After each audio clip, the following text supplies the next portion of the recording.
हमेशा से ही horror movies बहुत पसंद रही है। ये उस टाइम की बात है जब सिनेमा हॉल में पैरानॉर्मल एक्टिविटी रिलीज हुई थी।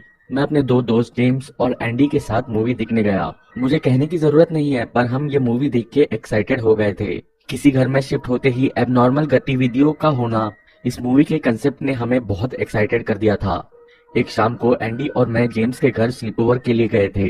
हम जेम्स के कमरे में बैठे थे। जेम्स कुछ आर्टिकल्स के बारे में बात करने लगा जिसमें लिखा था कि हॉन्टेड हाउस सच में होते हैं। मैं उसके बेडरूम के खिड़की पर बैठा सिगरेट पी रहा था जब एंडी ने कहा, क्रिस मुझे एक ड्रैग दो। मैंने उसे सिगरेट दी और कहा, मैंने भी ऐसे आर्टिकल्स पढ़े हैं, काश हम किसी हॉन्टेड हाउस जा पाते। एंडी ने खिड़की के बाहर धुआं छोड़ते हुए रिप्लाई किया, किसने कहा नहीं जा सकते, और रहस्यमयी तरीके से स्माइल करने लगा। जेम्स ने हैरानी से पूछा, क्या मतलब है तुम्हारा? एंडी हमारी तरफ मुड़ा और बोला, क्रिस्टल लेक के पास एक घर है, हमारे शहर से आधे घंटे की दूरी पर है।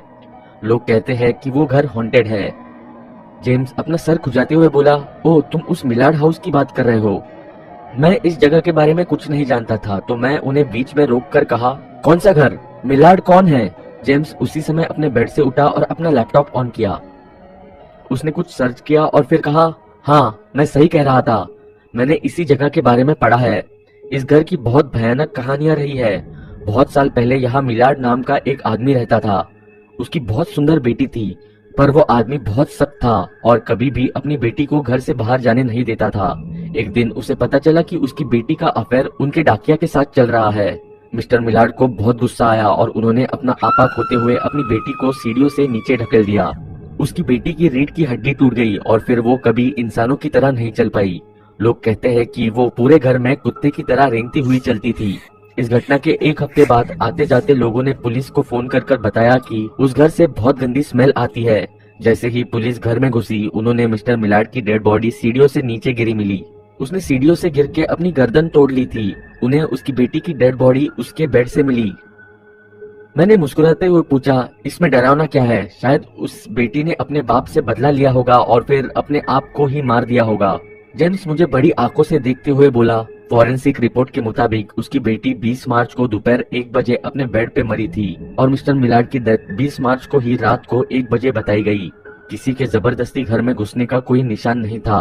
तो हाँ, लोग कहते हैं कि उस बेटी की गुस्से वाली आत्मा ने उसके बाप को मार डाला। एंडी ने कहा, चल के देखे, क्या कहते हो? जेम्स और मैंने हामी भर दी और हमने उस वीकेंड को क्रिस्टल लेक जाने का डिसाइड किया। मैंने अपने भाई की कार ली और हम सैटरडे इवनिंग में निकल गए। हम पूरा मजा लेना चाहते थे, तो हमने अंधेरा होते ही जाने का डिसाइड किया। मैं हमेशा अपने इस डिसीजन को रिग्रेट करूंगा। एंडी ने सही कहा था, हमें वहां पहुंचने में 30 से 35 मिनट ही लगे। उस जगह का नाम क्रिस्टल लेक एकदम सही रखा था, क्योंकि उस तालाब के पानी में चांद सितारों की रोशनी इस तरह पड़ रही थी जैसे कोई शीशा हो। हमने तालाब के पास अपनी कार पार्क की। वो फुल मून नाइट थी। चांद की रोशनी हर जगह फैली हुई थी। मिलार्ड का घर लेक की दूसरी तरफ विशाल सा खड़ा था। हमें नहीं पता था कि उस घर तक पहुंचने के लिए हमें उस तालाब को क्रॉस करना था। किस्मत से वहाँ लकड़ी के प्लेटफॉर्म पे 2 नाव बंधी हुई थी। हमारे आसपास का माहौल बहुत ही डरावना सा लग रहा था, क्योंकि वो इतनी खुली जगह थी। हमें हर आवाज बहुत अच्छे से सुनाई दे रही थी। पेड़ों की आवाजें, ठंडी हवाएं बहती हुई और तालाब में पानी की धीमी लहरें। जेम्स ने अपनी कार लॉक की और फिर हम बोट में चढ़ गए। जेम्स और मैंने बोट चलानी शुरू की और एंडी ने हमें टॉर्च से रास्ता दिखाया। जब हम लेक के उस पार पहुंचे, वो घर पहले से भी ज्यादा डरावना लगने लगा। टूटी खिड़कियां ऐसी लटकी हुई थी कि कभी भी गिर सकती थी। वहाँ की दीवारों पे अनचाहे पौधे उगे हुए थे। उस घर में बिल्कुल अंधेरा था। हमने उस घर का दरवाजा खोला। वो दरवाजा चरमराती हुई आवाज के साथ खुला। पता लग रहा था कि वहाँ सालों से कोई नहीं आया था। एंडी ने अंदर टॉर्च मारी और अंदर से हजारों चमगादड़ उड़ते हुए आए। हम बहुत डर गए थे। मैंने परेशान सी आवाज में पूछा, गाइस क्या तुम सच में ये करना चाहते हो? एंडी ने कहा, बस करो यार, बच्चा बनना बंद करो। जेम्स और एंडी अंदर घुस गए और मुझे उन्हें फॉलो करना पड़ा। पूरे घर में अंधेरा था। जो भी लाइट थी वहाँ वो हमारी टॉर्च से थी और थोड़ी सी चांद की रोशनी जो टूटी खिड़की से आ रही थी। हमने रियलाइज किया कि हम घर के लिविंग रूम में खड़े थे और देखा कि वहाँ बहुत बड़ी सीढ़ियां लगी थी। जेम्स ने धीरे से कहा, ये वही सीढ़ियां है जहाँ से मिस्टर मिलार्ड ने गिर के अपनी गर्दन तोड़ी और फिर मर गए। मकड़ी के जाले और मिट्टी से पूरा घर भरा हुआ था। मैंने तो कुछ चमगादड़ भी घर की छत से लटके हुए देखे थे। एंडी ने टॉर्च लेफ्ट साइड मारी और चिढ़ाते हुए बोला, ये देखो दोस्तों, हमने दीवार के लेफ्ट कोने में एक पेंटिंग लटकी देखी। हम वहां गए और एक ऑयल पेंटिंग देखी जिसमें एक बूढ़ा आदमी बना हुआ था जिसकी शक्ल बहुत गुस्सेल थी और वो आग के पास खड़ा था और उसके साथ में एक 17-18 साल की लड़की चेयर पर बैठी हुई थी। ये मिस्टर मिलार्ड और उनकी बेटी हो सकती है, जेम्स ने कहा। वो लड़की बहुत सुंदर थी पर पिक्चर में भी देख के पता लग रहा था कि वो कितनी उदास थी। ऐसा लग रहा था जैसे अभी उसकी आंखों से कभी भी आंसू टपकने लगेंगे। एंडी ने सरकास्टिक टोन में कहा, अगर ये मेरे पास होती तो मुझे भी इसे बचा के रखना पड़ता। मुझे उसके घटिया जोक से बहुत इरिटेशन हो रही थी। मैंने कहा, तुम्हें ये सब नहीं बोलना चाहिए, ये बहुत शर्मिंदगी की बात है यार, इस बेचारी ने कितना सहा था। एंडी ने अपने कंधे हिलाए और बोला, हाँ व्हाटएवर। वो सीढ़ियों की तरफ चलने लगा। जेम्स ने कहा, तुम कहाँ जा रहे हो? उसने कहा, चलो बेटी का रूम देखते हैं। हम इतनी दूर इस घर में इतना सा नहीं घूमने आए हैं, वैसे भी यहाँ कोई भूत वूत नहीं है। जेम्स ने भी उसे फॉलो करना शुरू किया।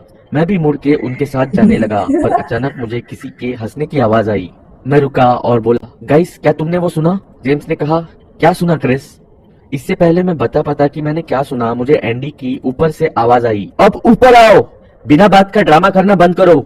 मुझे बहुत बेइज्जती महसूस हुई और मैंने डिसाइड किया कि अब एंडी को कुछ नहीं कहूंगा। जब मैं ऊपर चढ़ने लगा मुझे अपने कदमों से लकड़ी की सीढ़ियों में से आवाज आती सुनाई दी। जब मैं ऊपर पहुंचा मैंने जेम्स और एंडी को एक बंद दरवाजे के सामने खड़ा देखा। मैंने पूछा, क्या हुआ? जेम्स ने दरवाजे की कुंडी खोलते हुए कहा, आई थिंक ये दरवाजा अटक गया है, ये खुल नहीं रहा। एंडी बोला, ये टॉर्च पकड़ो, मुझे कोशिश करने दो। एंडी ने बहुत कोशिश की पर वो दरवाजा नहीं खुला। हम लोग उस दरवाजे के सामने खड़े सोच रहे थे कि अब क्या करना चाहिए कि तभी हमें किसी की हंसने की आवाज आई। उस आवाज से सब लोग चौकन्ने हो गए थे। मैंने घबराते हुए कहा, जेम्स मुझे ये आवाज नीचे भी सुनाई दी थी। आई थिंक अब हमें यहाँ से निकलना चाहिए, बहुत हो गया। एंडी ने सब जगह टॉर्च घुमाई पर हमें कोई नहीं दिखा। फिर उसने उत्सुकता से बोला, शायद ये आवाज इसी कमरे से आ रही है। मुझे नहीं पता कि आप लोग मुझ पे विश्वास करोगे या नहीं, पर फिर उस दरवाजे का हैंडल हिला और वो दरवाजा अपने आप खुल गया। हमने तुरंत उस कमरे में देखा। वो एक पुराना गंदा कमरा था। वहाँ एक फटा हुआ बेड था एकदम कमरे के बीच। चांद की हल्की रोशनी से उस कमरे के अंदर थोड़ा बहुत दिख सा रहा था। हम लोग उस कमरे में घुसने ही लगे थे कि हमें वो हंसने की आवाज फिर से आई। वो किसी के वश में की गई किसी औरत की आवाज थी। मेरे गले के पीछे मेरे रोंगटे खड़े हो गए। मैंने धीरे से कहा, गाइस चलो यहाँ से। फिर अचानक जेम्स ने खिड़की के पास बेड की कोने की तरफ देखते हुए इशारा किया और बहुत ही डरी हुई आवाज में बोला, वो क्या है एंडी? मुझे लगा जैसे कोई कुत्ते जैसा प्राणी खिड़की के पास बैठा था पर वहाँ बहुत अंधेरा था और कुछ साफ दिखाई नहीं पड़ रहा था। एंडी ने उस तरफ टॉर्च घुमाई और लगा जैसे हमारा खून ठंडा हो गया हो। खिड़की के पास जमीन पर एक लड़की थी। वो मेंढक की तरह खड़ी जमीन की तरफ देख रही थी। कुछ पल के लिए हम में से कोई कुछ नहीं बोल पाया। ऐसा लगा जैसे हम सबका दिल धड़कना बंद हो गया और हम हिल भी नहीं पा रहे थे। उस लड़की ने अपना सर उठाया और हमारी टॉर्च की लाइट बुझने सी लगी। हमें टॉर्च के जलने बुझने की वजह से कुछ क्लियरली नहीं दिख पा रहा था, पर फिर लाइट बस जलती और बुझती चली गई बिना किसी वजह के। और जब जब लाइट जलती हमें उस लड़की का डरावना चेहरा बदलता दिखता। पहली बार हमें उसका उदास चेहरा दिखा। दूसरी बार मैंने उसके चेहरे पर बहुत बड़ी स्माइल देखी। तीसरी बार हमें उसका बिना किसी भाव का चेहरा दिखा जिसमें उसकी बड़ी सफेद आंखें हमें घूर रही थी। हम इतना ज्यादा डर गए थे कि हम वहाँ से भागना भी भूल गए। फिर तभी उस लड़की ने वो डरावनी हंसी की आवाज निकाली और हमारी तरफ रेंगती हुई आती चली गई। हम फाइनली अपने होश में आए और जान बचाकर वहाँ से भागने लगे। जेम्स और मैं आगे भाग रहे थे और एंडी हमारे पीछे था। जेम्स चिल्लाता जा रहा था, भागो भागो, और एंडी एक 10 साल के बच्चे की तरह चिल्लाते हुए कह रहा था, मुझे यहाँ अकेला मत छोड़ो प्लीज, वो मेरे पीछे आ रही है।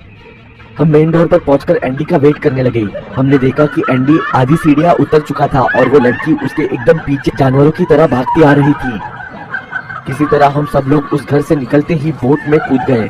एंडी से डर के मारे टॉर्च तालाब में ही गिर गई। जेम्स और मैंने पागलों की तरह बोट भगाना शुरू कर दी। एंडी अपनी पीठ घर की तरफ किए बोट में ही बैठा था। वो इतना ज्यादा डर गया था कि बस बोलता ही चला गया, मुझे अभी भी उसकी आवाजें आ रही है, बोट तेज चलाओ और तेज। जेम्स और मैंने रियलाइज किया कि उसे सदमा लग गया है क्योंकि जहाँ तक हमें दिख रहा था घर के सामने कोई नहीं था। जेम्स ने सहमी हुई आवाज में कहा, शायद वो घर छोड़कर नहीं जा सकती। मैंने कुछ नहीं कहा, बस बोट चलाता गया।